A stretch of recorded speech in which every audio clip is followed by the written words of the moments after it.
Ay, nag-quick break weekend kami. Quick break weekend ba? Weekend break.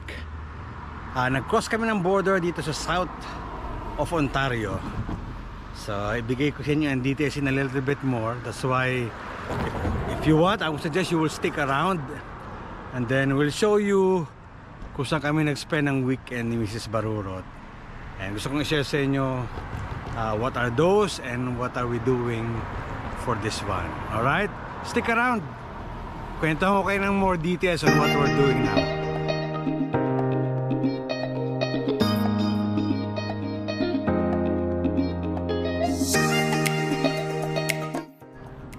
Hey, kamusta? Mr. Barurot here. Miss Barurot is, I think, nagbabanyo sandali. So, bago ko magkwento sa inyo where we are now, gaya na sabi ko sa intro, gusto mo naman pasalamat sa mga nagsasubscribe pa rin, kahit paano, kahit pa unti-unti. And then, also, salamat sa pag-views ng mga videos. I'm slowly uploading some videos of ours. May a little bit of tips here and there. So yeah, if you can just subscribe and then watch those videos, share it with others that you think makakatulong sa inyo, or at least somehow hopefully maka-inspire about our small tips of travel, how to live here in Canada, how to live here in North America. So I hope that will help you. Alright, so like what I said, nasa na si Miss Barurot? Nasa banyo. Tumawid kami ng New York State dito sa Ontario. This is one weekend that we thought will be good opportunity to come down here, mag-spend ang weekend, just the two of us. So we are here in Hadley, Saratoga in New York State. There. Alright. And ang pinunta namin dito is we will be experiencing the Revolution Rail. Ito yung bike na ginawa to run on rails. So it's a perfect timing na rin kasi it's fall. So hopefully makitang ma-justify ng camera ng video yung kulay ng fall dito sa New York State, specifically on the Adirondack Mountains they call it. Alright, so I think there are 50 to 60 of us who will be doing the rail biking dito sa Riles na hindi na ginagamit ng mga commercial trains to. So yun ang gagamiting track, gagamiting ruta itong rail biking. Alright, so join us, samahan nyo kami, and then we'll show you what this rail bike has to offer for a weekend. We just have to drive here. This is, I think, 350 kilometers, 400 kilometers from our place, including the border crossing in the US. So tara, silipin natin. I think nagpapasakay na sila. Ayan, nako, nag-shades na ako. And because magi-start na kami mag-board, I think, on each of those. So this is the Revolution Rail that we're talking about. So this is called the quad, apatan. And then the other one is dalawahan lang. Yun yung sasakyan namin, Miss Barurot. So dalawa lang kami. Dipadjak. Okay, yan ang totoong Dipadjak. And we are here in Hadley, Lucerne. There. Hadley Lucerne Station. Dati itong train stop. Kasi itong rail line na to connects to Glen Falls all the way to a mine all the way upstate on the Adirondack Mountains. So sarado na ito. Hindi na ginagamit yung line na yan. Dati mayroong dito, tourist train. But I think even that one already stopped. So it's all the way up there on the mountains.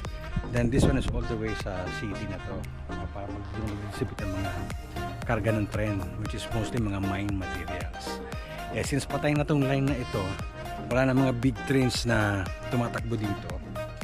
Ganito ginawa ngayon ng mga turista or yung mga tourist operator dito. Rail bikes. So it will go to the woods, and then there's also a 30-foot high bridge. 30 foot or 30 meter? Basta mamaya tingnan natin, mataas eh. So this is one of many locations here in New York State. So ito pinili namin kasi ito may pinakamataas sa tulay na dadaanan. Alright, so far yan, let's try to enjoy this morning. We took the morning schedule. There's another one in the afternoon, lunch and afternoon. So kinuha namin yung morning para medyo malamig-lamig. So kaya kami naka-turtleneck na. Si Mrs. Barurot, look. There. There. Ayan. So medyo maaraw. Kaya nagganito ako. Kahit malabo ang mata ko pag malayo. Pero hindi mo titingin sa malayo eh. So ayan, mag-start kami mag-ride. There you go.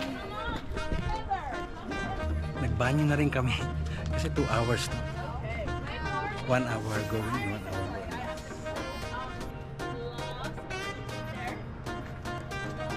Instructions muna. There you go. So we were given instructions how to board this rail bike.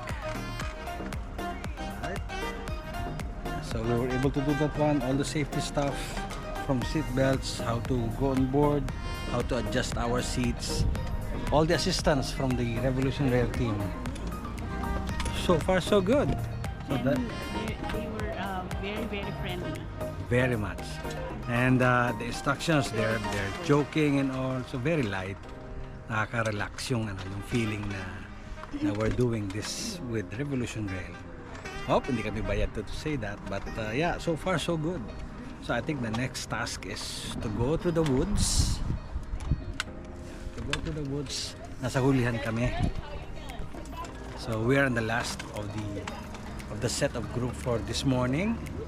So yun yung papunta ng mine. Now dito kami sa kabila kasi we will stop at a certain location. Dito din yung bridge. So yeah. Sabi ko kay Miss Baro, siya na ang pumadyak para sa amin dalawa. Tingnan natin kung saan tayo makakarating. Sa akin yung brake eh.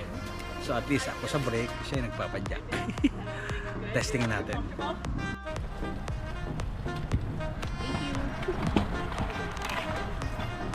And so it began. Ayan na, umandar na kami. Ayan. So umandar na kami. Papasok kami sa woods. There. So yeah, this is Revolution Rail here in Hadley, Saratoga, New York. So like what I said earlier, this is around 350 kilometers away from home, crossing the border. So habang nagbabike si Miss Barurot dyan, nakwento muna ako. Nag-cross kami ng border gamit ang aming Canadian passport. So we thought that's very convenient kasi walang tanong-tanong sa amin. Nakakatuwa, walang tanong. Ang tinanong lang is sa kayo pupunta and then kailan kayo babalik o hanggang kailan kayo. So other than that, pinabuksan yung bintana sa likod ng sasakyan para makita nila kung anong laman. And then that's it. Hindi namin alam kung anong ginawa sa passport. Parang hindi naman in-stampan or in-scan. So yeah. So magandang experience. I think madadalas kami nito. What you think? Mukhang madadalas kami nito. Eh, hindi ko alam kung madadalas yung pagpadyak namin. Kasi nasa hulihan kami ng pila. Yan. Nasa hulihan kami. And then there's another staff behind us. Siya yung nasa puwetan ng pila. Ayan. So hindi pa namin nakita yung buong yung fall na colors fully. Enjoy ako oh. Ay sorry. Ayan. So by the way, ito pa pala. Isang taga-pedal o dalawang pedal, tapos isang may hawak ng brake, which is ako. Ako ang may hawak ng brake. So yeah, here we are in Revolution Rail here in New York, Hadley. Yan. Kailangan daw dumistansya pala para hindi mag-bump in. Lalo yung tatawiran namin na tulay. Tulay is mataas. 90 feet? Tama ba, dear? 90 feet. That would mean almost 10 floor high na tulay. Yun, naririnig na namin. And that bridge is crossing over Hudson River. Hudson River, that's the same river you will see when you are in New York City. It's also the same Hudson River. So ito na. Ito na yung yung tulay. Yan oh, mataas yung tulay oh. Kailangan ko humawak pala sa kaliwa, dito yung brake ko eh. then I have to hold this properly. Yan. Ah. There you go. Oh, mataas nga. See? There. That's Hudson River.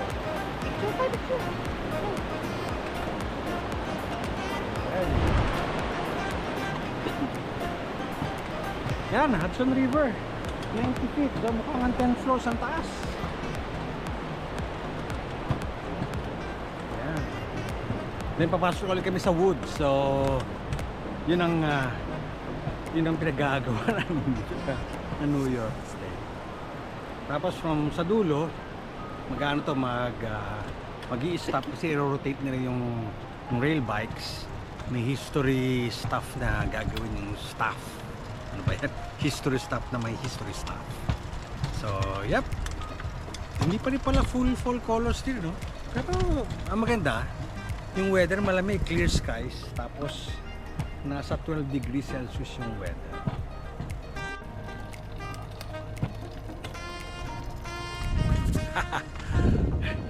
Ito totoong Riles de Padjak o Padjak de Riles. Ayun, no? Tingnan nyo, no? Kung may ganito tayo pa, Manila to Bicol, I think uubra din eh. Yeah.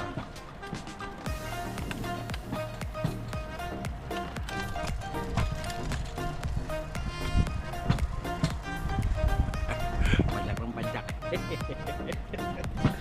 Gaganti yan. Kasi paahon yata yung kabila eh. So this has pala, ang tawag dito, plastic yung wheels niya. Plastic yung wheels niya.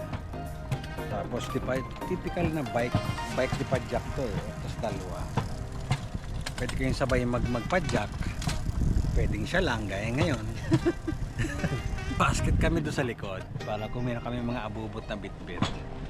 Plan sana namin na magpicture, hiwalay. Kaso, daw kasi, siyempre, madidisrupt yung takbo ng lahat. Hindi naman lahat ito picture kagaya namin. So, kaya hindi kami makapicture ng maayos. Pag ganito na lang yan. Ayan na, no? So, this is here, Revolution Rail. Ito yung Hadley tour. Starting from the Hadley station, crossing the 90-foot high bridge. And then, we'll travel, I think we're traveling southward ng rail line up to a certain extent, and then they will relate it. Sabi nila it's 3.5 miles one way, so 7 miles balikan, 1 hour one way, and 1 hour pabalik. So yun, and just so you know, it will cost you for a double rail bike like this $90. $90 kung pinatungan pa niya, no? $90. Yung quad is $160 yung abatan. Kung barkadahan kayo, $160. Kasi ito lang naman ang barkada ko, so kami dalawa, doubles lang kinuha namin. So yun ang mga kasama namin. May distansya kami pa kahit pa paano makakapagkwento ako, makakapag-vlog ako. Yun, andun pala yung staff na isa. Hinamin ako yung pangalan. Yun doon sa likod. Siya yung nasa puwetan. So we're biking through the woods. Kita nyo naman yan. We're biking through the woods. Hindi pa rin siya fully fall talaga. Pero okay na rin kasi may shade. Tsaka maganda yung weather. Malamig, no? And then on the sides, road papunta dun sa Hadley. And then Lake Lucerne. Lake Lucerne yung overlooking just right behind this woods. Sarap pa, hindi ako nang pakapadyak talaga. Kaya mo naman eh. Kaya niya magpadyak eh. Magaan siya, hindi siya mabigat na you think na mabigat magpadyak. Hindi, magaan. That's nice. We'll see you at the end of this one para ma-enjoy din naman namin yung video. Mukhang napahiya ako. Sabi ko pa naman kanina parang wala pang full colors. Ito na. Ayun, no? Ito na yung full colors. So, padjak-padjak here and there. Kaliwa. Yun ang view namin. Palit ako ng salamin para kita ko yung nakita ko sa video.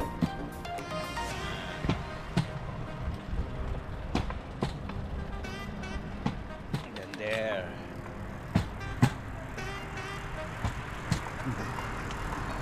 Diba? Fall colors na, no? Yan ang mga leaf. Hindi pala siya full bloom na full colors, pero yan na siya. Jack. Padyak! Nalibot akong pumadyak eh.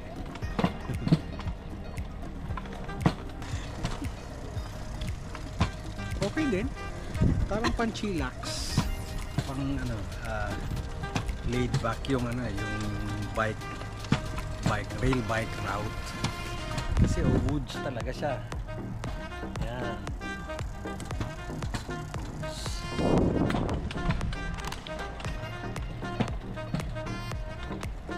So malapit siya kasi again 350 kilometers. Para lang kami nagpunta ng malayo pa nga ang Montreal eh.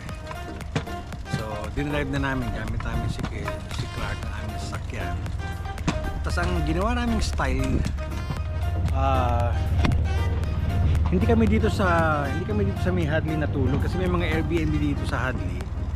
Hindi namin ginawa yon. Instead kahapon Friday afternoon, nag-drive na kami in the afternoon. Nag-cross kami ng border. And then, nag-stay kami dito sa may Syracuse. So, Syracuse is one city away from Hadley. Doon kami natulog. Kasi kung dumiretso kami kagabi dito, gabi na.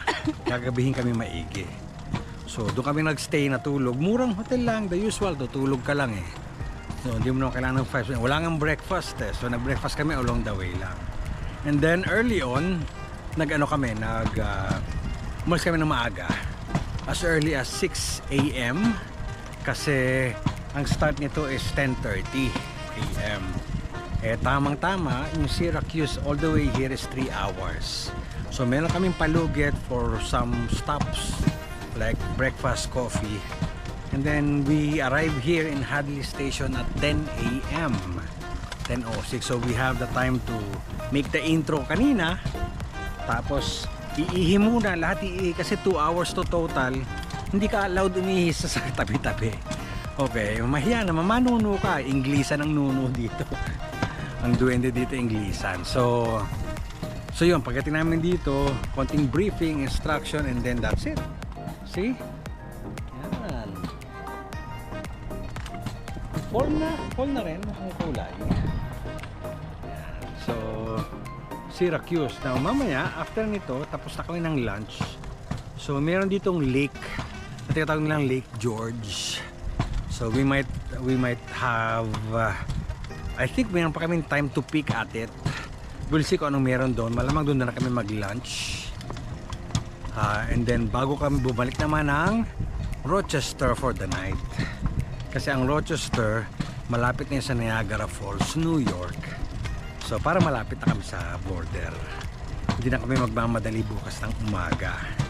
So, from here, diretso kami sa Rochester, which is ang Rochester is, uy, may lumalangit-ngit ah. Mga wild animals daw dito eh. Kaya, kabiling-bili na huwag bababa ng rail bike. At baka kung anong mangyari. Yan. See? May mga fall leaves na. Oh. Huh? So from here, kain kami sa Lake George. And then diretso kami ng Rochester, which is farther than Syracuse kasi pabalik na yun. So para mas malapit kami sa border, gaya na sabi ko kanina. Ayan, so I think malapit na kami sa dulo nito. Ayan, malapit na kami sa dulo. Approaching 1 hour na nagre-rail bike kami. So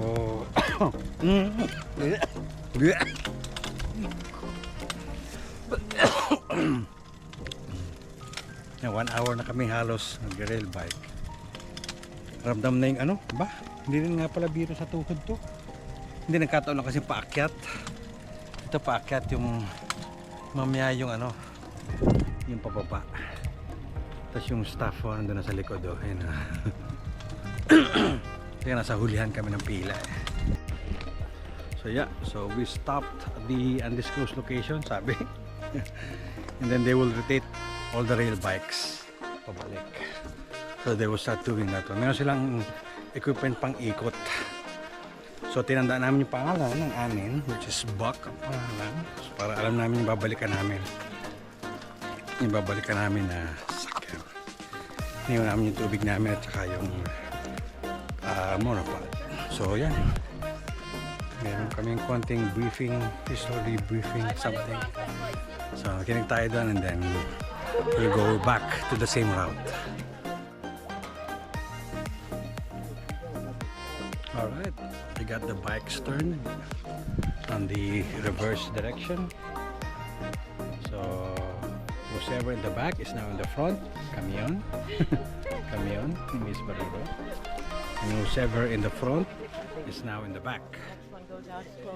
So we will be following the staff, the front staff. There you go.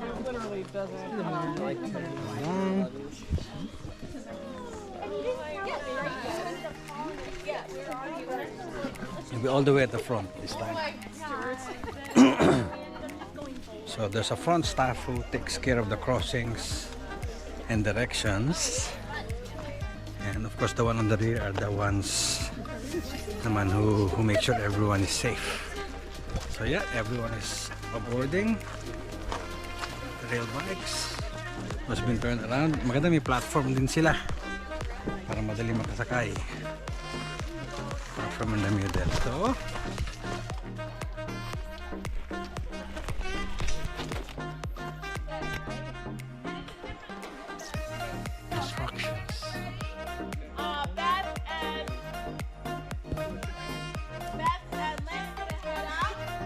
right, so now we are going, sabi downhill, mukhang nga naman downhill. Yeah. And then since we are in front of the pack, nandun sila, nag-create ng distance in between para nga naman may time makapag-picture. Pinicturean kami kanina. Ito yung itsura, yan ang picture. Maganda nga naman. Nakatingin sa likod and all. So we appreciate that from Revolution Rail. They're really making that effort na somehow try to memorialize yung aming experience with them, which I'm doing this rail bike. Kaya pala mabigat oh. Pataas. Yun oh, kaya pala mabigat kanina kasi pataas. Hindi mo kita pag ano oh. Pero ito pababa oh, hindi na kami pumipedal. Yan. Yun, sarap nga naman. So yeah, yeah, dito yan sa New York State. Ayan o. Dito sa New York State, sa may Hadley, Saratoga. Yan, malapit sa Corinth, Lake George area. We are in the Adirondack, they call it State Reserve. Hindi daw to National Conservation Area. It's a state ang nagme-maintain. And this is one of the biggest reserve or conservation area dito sa Amerika. Almost ka same size ng Yellowstone, and hindi ko din alam yung isa, hindi nabanggit yung isa, nalimutan daw niya kanina. Pero yes, it's a good experience for us to be here, especially ako. Siya enjoy din, and especially ako kasi gusto ko talaga mga tren eh. Nagkataon na ito parang yung ano yung trolley sa medyo modern lang, alam mong yayamanin. Kasi mga trolley sa Pandakan, siyempre ibang level din yun ha. So see, halos wala kaming sinusundan. Tapos halos malayo naman ang kasunod namin. Hindi ko nga, see, wala nga eh. Wala nga kaming kasunod oh. Hahay!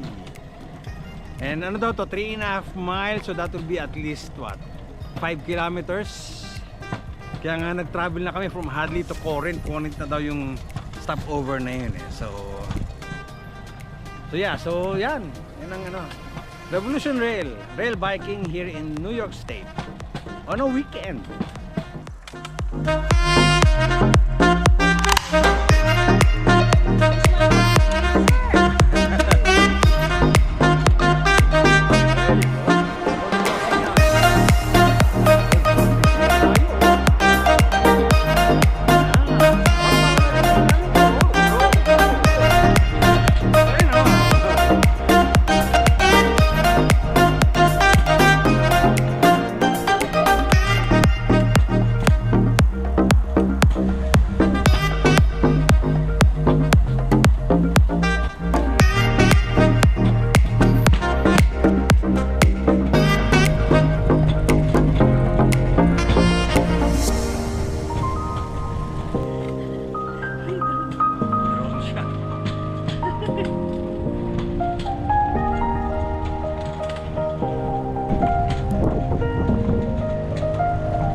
for a double. And just so you know, para lang magkaroon kayo ng idea ng binayaran namin or ginasto so far, at least $200 for 2 nights hotel. Hindi yun classy, probably 2-star. And then yung isa nga wala pong breakfast, pero approximately nasa $100 to $120 per night. So that's already $240 Canadian, Canadian. Oh, US dollars pala. US dollars. And then 90 itong ganito double, Revolution Trail, all through credit cards. And then the rest are yung pagkain nyo na. Ang gasolina ko, I think I already have 2 full tank worth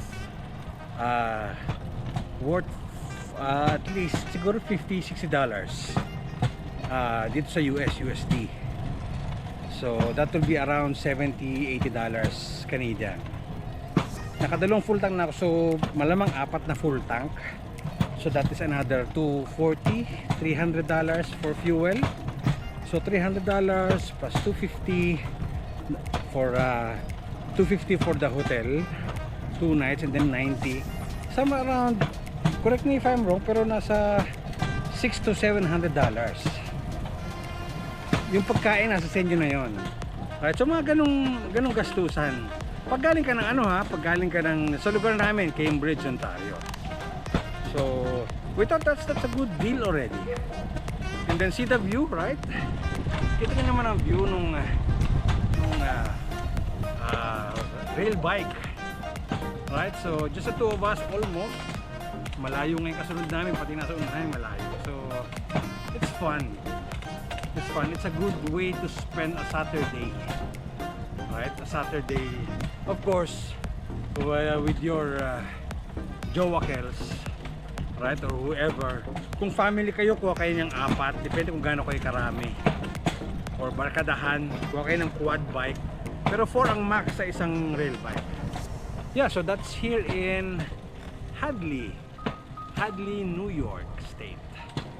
Okay, upstate New York. So, yeah, tignan natin yung ganitong view pag nasa tulay. Check natin, medyo malayo pa eh. Enjoy muna namin yung view habang kami nagbo-bike. Yes, pero na ganyan. Alright?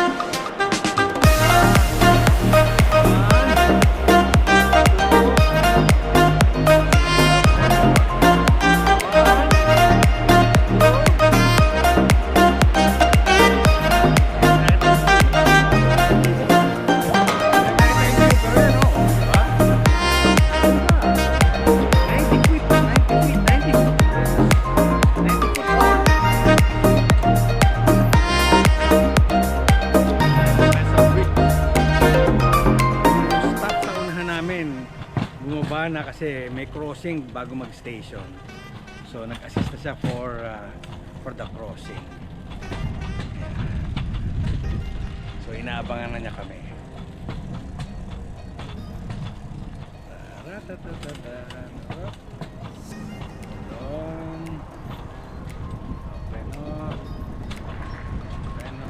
Stop. Naka-sign si Miss Parurot na stop. So we're good to go. Alrighty. Thank you very much. Thank you.